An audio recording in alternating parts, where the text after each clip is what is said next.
అందరికీ నమస్కారం. నా పేరు లవుడు సూర్యనారాయణ. మాది గురుగుండ మండలం, విశాఖపట్నం జిల్లా. అంటే ప్రస్తుతానికి అనకాపల్లి జిల్లా అండి. మాకున్నది చింతకాయల అయ్యన్న పాత్రి గారు. నాకు తెలిసినంత వరకు మా పెదనాన్నగారు కానీ మా కుటుంబంలో మొత్తం అంతా కాంగ్రెస్లోని ఏకగ్రహంగా 20 సంవత్సరాలు చేశారు. నాకు ఊహ వచ్చిన తర్వాత 2000 కాదు, 1999లోని మా ఊరు వచ్చారండి. మా ఊరు పక్కన కేడీపేట వచ్చారు చంద్రబాబు నాయుడు గారు. అప్పటి నుంచి తనంటే కొద్దిగా అపమానించాను. నాకు వచ్చింది కొత్త అండి. అప్పుడు నాకు కూడా కొద్దిగా టీనేజ్లో ఉన్నాను. అప్పటి నుంచి ఇప్పటిదాకా టీడీపీలోనే చాలామంది చాలా ఆశలు చూపించారు, చాలా మాట్లాడారు. అంటే తాత్కాలికంగా అందరూ చేస్తారండి, ఆ రోజుకి అది ఇస్తారు, రేపు మళ్ళీ మనంటే పట్టించుకోవాలి. కానీ ఈ రోజు నుంచి మా ఊరు చిటికల సామమూర్తి గారు అని ఉన్నారండి. మాకు గ్రామ పంచాయతీ ప్రెసిడెంట్గా పోటీ చేశారు. అంతకుముందు మాది చింతపల్లి నియోజకవర్గం భద్రాచలం పార్లమెంట్లో ఉండేదండి. అప్పుడు మేము ఎవరమో తెలవదండి సరిగా. ఆ రోజుల్లోనే మా ఊరంటే పెద్ద గొప్ప అండి. టీడీపీలో అంటే తెలుగుదేశం పార్టీలోనండి. అంటే టీడీపీ అంటే అంత పిచ్చి, అంత చక్కగా అంటే ప్రతి ఒక్కరికి పెట్టకపోవచ్చండి. టీడీపీలోని ప్రతి ఒక్కరికి నేను టీడీపీ కార్యకర్తని, నాకు 10,000 రావాలా, 20,000 రావాలా, అలాగని నాకు ఏంటంటారు లోన్ రావాలా, లేకపోతే ఇది చెప్తారు కదా, ఇది ఏంటంటారు టెండర్ కావాలా, లేకపోతే ఇది కావాలని అందరూ కోరుకుంటారు. అది కాదండి టీడీపీలో కావాల్సింది.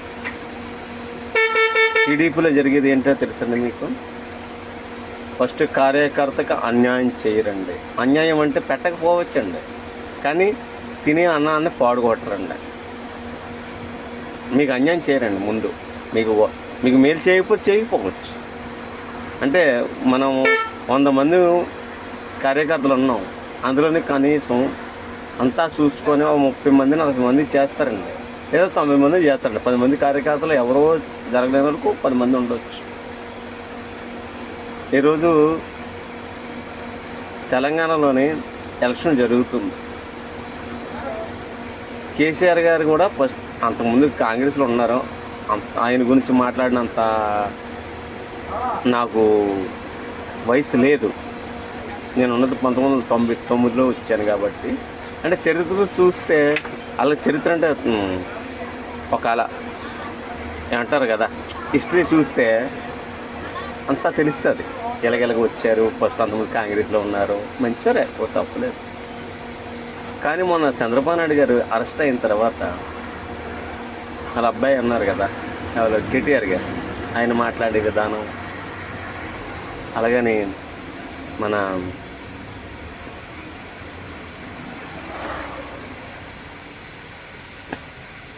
మీకు అర్థమైపోయింది ప్రస్తుతం సీఎం గారు ఆయన మాట్లాడే విధానం. అంతకుముందు మాట్లాడారు కేటీఆర్ గారు, ఆంధ్ర వాళ్ళు సంథింగ్ మాట్లాడాము. అంతవరకు మాట్లాడేంత కరెక్ట్ కాదు. కానీ ఒకసారి ఆలోచించాలి మన కార్యకర్తలు, టీడీపీ కార్యకర్తలు, ఎవరు మంచి ఎవరు చెడ, ఎవరు చూశారు అన్నది. అవకాశం కోసం మాట్లాడేవాడి ఎవరిని, అలాగని రేవంత్ రెడ్డి గారినన్నా కేటీఆర్ గారినన్నా ఒకసారి ఆలోచించండి. ఎవరు కరెక్ట్గా మాట్లాడుతున్నారు మన టీడీపీ కోసం, మన తెలుగుదేశం పార్టీ కోసం, మన ఎన్టీఆర్ గారి కోసం, చంద్రబాబు నాయుడు గారి కోసం, మన పార్టీ కోసం ఆలోచించి మీకు నచ్చి ఆయన కరెక్ట్గా మాట్లాడితే ఆయనకి వేయండి, ఈయన మాట్లాడితే ఈయనకి వేయండి, తప్పులేదు. కానీ ఆలోచించండి. ఆ సమయానికి మాట్లాడి వదిలేసేవాడిని ఎవరిని నమ్మొద్దు. అది మీకు తెలుసు ఎవరెవరో మాట్లాడుతుందో. కామెంట్లు పెట్టవచ్చు, నేను కాదన్నా. నేను పక్కా టీడీపీ కార్యకర్త. మీకు ప్రూఫ్ చూపించమంటే చూపించగలుగుతాను.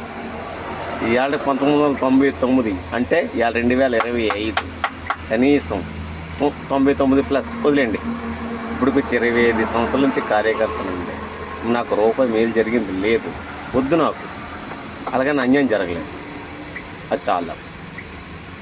ఇప్పుడు అంటారు కదా ప్రతి ఒక్కడు రే గోప మీద కొట్టు, కొడుకు మీద కొట్టొద్దు. అవసరమైతే గోప మీద కొడతా, తప్పు చేస్తే కొడుకు మీద కొట్టదు. టీడీపీ పార్టీ, తెలుగుదేశం పార్టీ గుర్తించుకొని ఆలోచించుకోండి. జై హింద్, జై జన్మభూమి.